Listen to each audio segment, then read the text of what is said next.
hear from my boyfriend, who is a very friendly looking, nice guy who's in the fitness business, doesn't dress like a thug. Sometimes he dresses down.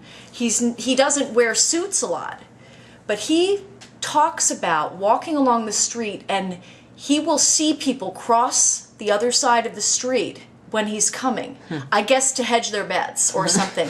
Now he has taken the preemptive tack of now crossing the street himself before they come, because he doesn't want to deal with their anxiety and the way it makes him feel afterwards.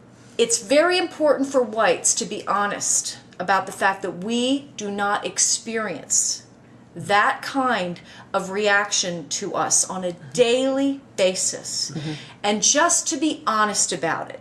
As equally important it is honest for black leaders and people in the black community to understand that they have sections of their communities who do not display the values that everybody here at this table shares. And that the fact is that there is news that is made in certain parts, especially of the inner city in this country. Yes, it gets focused on by the media, but the fact is it gets made. And that generates fear and mistrust between the races. So there's plenty of responsibility to go around here. Let's translate that to the world stage now. And let's instead of looking at a white-black thing, let's look at a Christian-Muslim thing. Let's look at what is the first thing, and this is where I've been guilty. A month ago, there was a guy. I'm guessing he was Afghani because he had kind of the long kind of overcoat thing, but he was like, his eyes were closed and he was murmuring. I'm assuming he was praying because it was the time of day for prayers. But it was on a crowded subway. What was my immediate thought? My immediate thought is, oh God, this guy's going to blow up the subway. He's praying before he's going to blow up the subway. And I hated myself for that. But you know what? That's where we are now. And I think it's almost translated from a white-black thing to an American, versus Islam thing. Let me ask you a question, Nicole. Yes. How much responsibility does the Islamic Muslim community bear for some of those perceptions?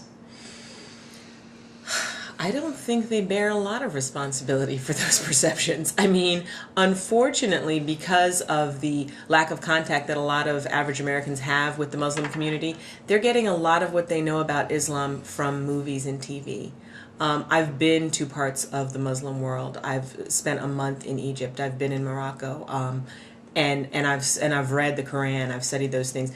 I really think that people are very uneducated about what Islam is about. Do you think in America we need to hear more from so-called moderate Muslims about their distress about the fundamentalist side of their religion and the violence that's accompanied that? Yes, I do, and I also think it's interesting because I'm not afraid of Christians and Catholics because of the Crusades, and the Inquisitions.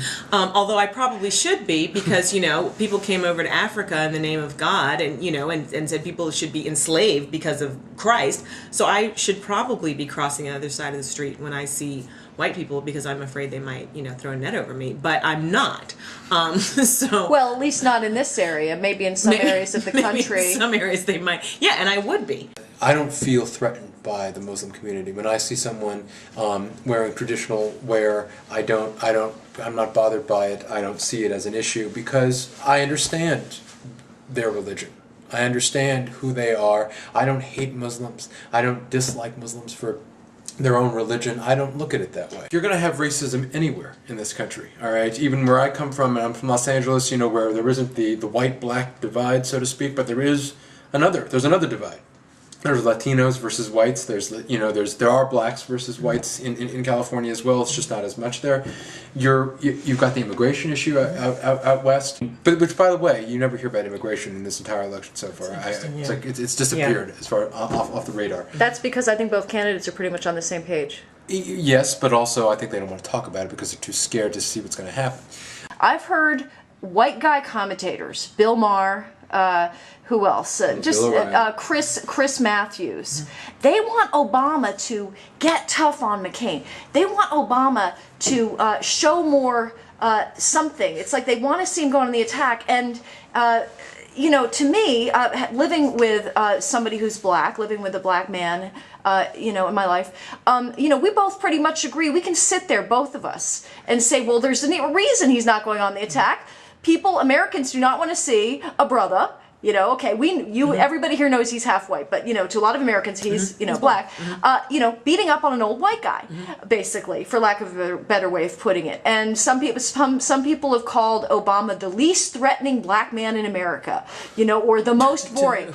I think there's a disconnect there in terms of their understanding of what it's like to be a black man in America, that you just can't get away with the same kind of thing perceptually that you could if you were white. Do you have anything to say about that? I do agree that in general, black men are perceived as scary and threatening, so are black women. You know, so if you act a certain way, then you're more scary. As a woman, if you act a certain way, it's perceived as more threatening.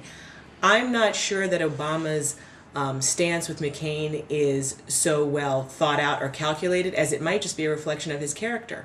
That he doesn't, attacking or coming down hard or, you know, being like that just might not be a part of his character. And I think it works for him. As my boyfriend Wayne says, he's a lover, not a fighter.